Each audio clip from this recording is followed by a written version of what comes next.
All right, so now we're going to focus on fund analysis. So we're focused on standard deviation based on the average return, the Sharpe ratio, alpha, cost, and then other unique considerations. So we'll just dive right on in and talk about standard deviation.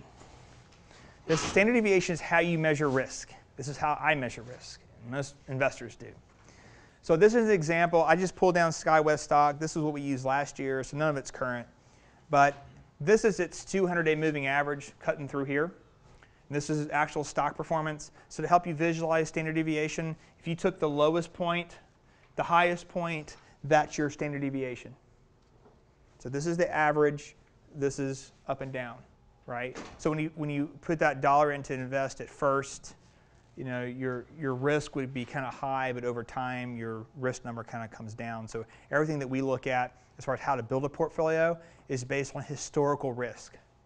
So the Sharpe ratio, William Sharpe designed this, and basically it uses standard deviation in its calculation. But let's say I run a mutual fund, and we'll pick on Sterling. Sterling runs a mutual fund, and Sterling, we're both large cap. And so Sterling decided that he really liked healthcare. So he loaded up on healthcare stocks, right? And the performance in the portfolio did very well. So he took additional risk in that portfolio by over allocating to one sector, okay? I decided that Sterling's really a smart guy and he's probably onto something, and there's no way I can beat him. So I hop on an airplane and I fly down to Vegas. And I bet everything on black, and I just made 45% rate of return on the portfolio's money. And I come back and say, I beat you, right? My Sharpe ratio is going to be low because I took excessive risk within that portfolio to get that rate of return. Sterling's Sharpe ratio is going to be higher because he did take excessive risk. It did pay off. We both of us paid off, correct? But his excessive risk was more in line with reason. Now, that doesn't really happen in real life, I don't think. If it does, I don't know about it. But in relation to Sharpe ratio, we want a fund that has a high Sharpe ratio.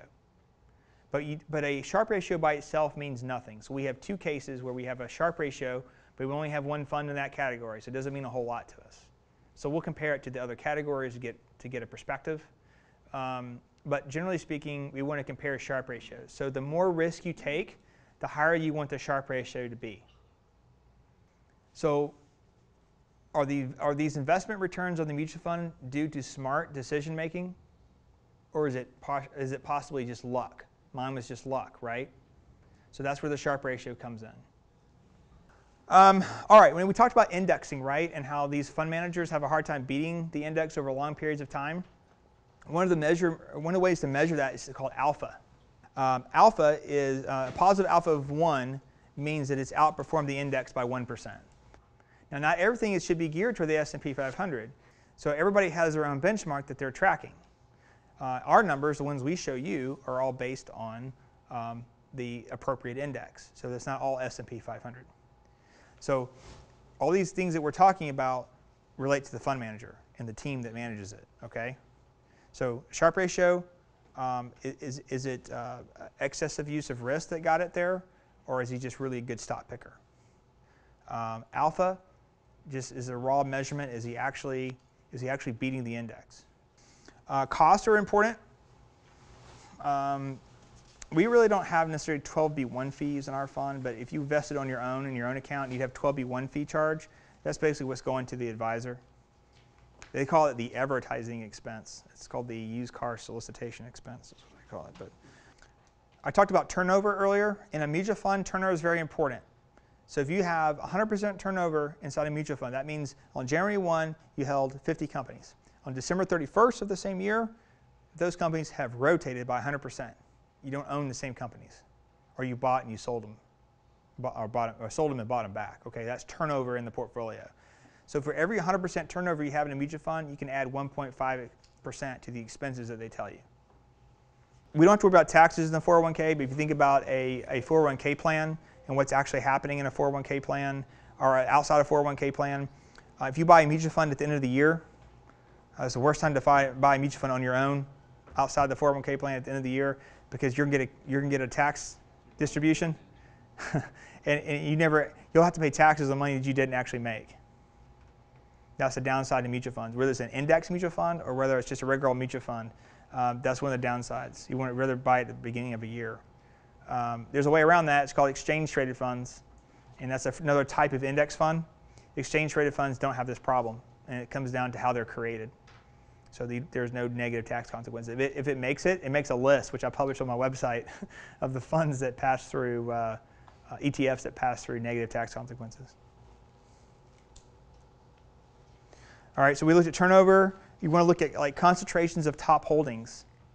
So, all right, so you're in a large cap fund. Do you have 10 companies? It's all kind of risky, you know. Do you have 100 companies? That sounds a little better. Management and strategy, how do they manage fund? What is their goal? And that's where Morningstar comes in really well. Go to morningstar.com, pull up the ticker, go to analysis. And that might be part of this, the premium membership. But if you go to analysis, they have a professional mutual fund analysis person that gives you their quarterly description. So if you read the Janus fund right now, hey, this guy makes excessive bets, bet didn't pay off. We think over the long term that they'll make it back because they lost money, a lot of money in 08, they came back in 09. So you read analysis about it and it helps you understand what's actually happening inside the 401 or inside the mutual fund. We're going to take everything that we know about Sharpe ratios, standard deviation, and alpha, and we're going to apply it to large cap stocks. So we look at large cap, we have growth, we have one growth choice. We have a core, which is both, that's the index. That buys everything. All 500 companies are inside the index. Then we have 3 value companies. So we've got 3 to choose from on the right side. So first I should tell you what growth and value is, right? So growth companies generally will not pay dividends. There's some other technical terms. We don't even need to go into that. But just think about growth. They want to grow their business. Value companies pay dividends. You only buy the stock because you think it's a good value at the time. So what do you buy, growth or value? It's kind of 50-50, so I say both. Buy both over the long term. Don't try to pick growth over value. All right, so let's start with our value options. We have American Century Value, JP Morgan Intrepid Value Select, and the American Century Equity Income. So what we're looking at here is all 3 companies. So in this case, all right, so we say, all right, I'll look at this and I go, well, JP Morgan Intrepid Value Select has a higher risk, but then a lower rate of return in the market. That doesn't seem quite right. Over the last 3 years, American Century Value seems to have best match risk, but the equity income, that kind of makes more sense to me because I did have a lower rate of return, but my volatility wasn't near where the S&P was or the other 3 funds. So ideally, I call it, it's my own phrase, I just call it high and tight. You want to be high on the chart and you want to be tight to the left. Because that means you had a high rate of return with very little risk. That's what all you were chasing, right? Let's change the chart to 5 years. So we're looking right here at the S&P 500, and then we have my dream chart now where we have American Century Equity Income is now a higher rate of return and less risk. So how did our fund do in comparison? Well, in this one, we took a standard deviation about 13.5, and we had an average rate of return of 1.5. So 1.5% rate of return with a 13% volatility. That's actually not quite bad. Okay, 8-year return bar chart. So we know that American Century Equity Income, we know that one now is kind of on our radar. I should look at this a little more closely versus its peers. All right, so what's happening here? When the market's up tremendously, it's about half. When the market's down tremendously, it's about half. You know why? The fund manager holds 20% bonds. So a Sharpe ratio for American Century Value is negative. Negative for JP Morgan Intrepid Value Select, and American Century Equity Income for any excessive risk that it's taken, or lack of in this case. It has a Sharpe ratio of 0.09. So that tells us that it's filtered up to the top. All right, so your 5-year alpha, American Century Value, negative. JP Morgan Intrepid, negative. So then you have the American Century Equity Income, which obviously wins in the value category, regardless of, I mean, it is what it is. It is what it is as far as what's held inside it. All right, so we're going to look at large cap growth. Basically, here's the S&P 500 over a 5-year period, but essentially we took more risk, but we had a higher rate of return. So the Sharpe ratio is 0.28.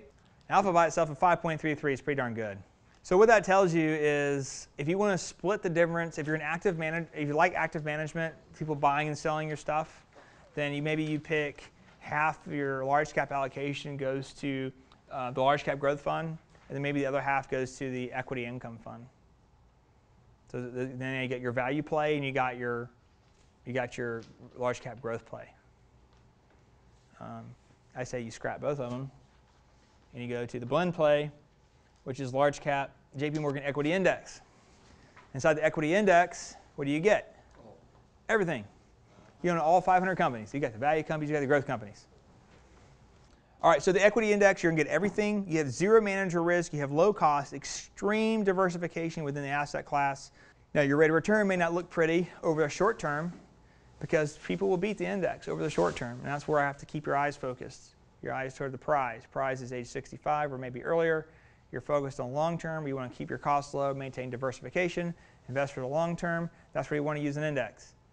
All right, so American Century Equity Income, it takes it is large cap ranked, but it takes an all cap approach. So not only do you have 20% of your money inside bonds, 3% in international, you also have some mid caps and small caps in there. So here's a recap on large cap. Equity index, you can see it return is negative 0.25, a standard deviation of 18. And a Sharpe ratio and alpha, we don't really rate on indexes because there's no fund manager, right? It just replicates the index, underlying index. So we're not worried about those. But if you compare the growth, equity, intrepid, century value, you kind of see over here, you just looking at alpha, which ones stand out. And we already know the answers, right, because we just talked about it. Sharpe ratio sticks out between the two funds. The only difference is American Century Equity Income did it all with less risk. JP Morgan took more risk, but it paid off. So that means that they're right probably for a really bad year. But how you get through that is you just keep holding it. You don't sell it. You just ride it through.